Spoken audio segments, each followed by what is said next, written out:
What's up guys? Welcome back to day 2 ng ating 4-in-1 car wash project build.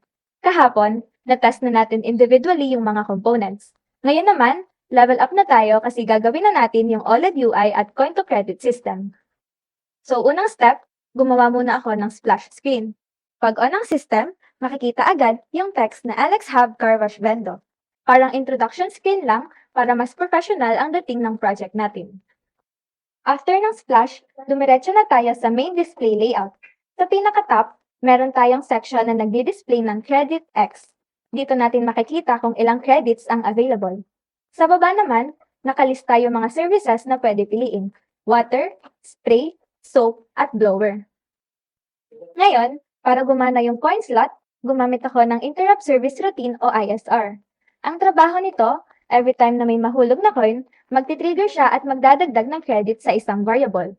Ibig sabihin, automatic na mag-update yung credit count. At syempre, real-time din itong nakikita sa OLED display. Kada hulog ng coin, kita agad na tumataas yung credit number sa screen. No delay, no refresh issues, at smooth ang update. So, paano natin masasabi na successful ang day 2? Simple lang. Kapag tuwing may hulog kang coin, automatic na nag-i-increment yung credit sa screen.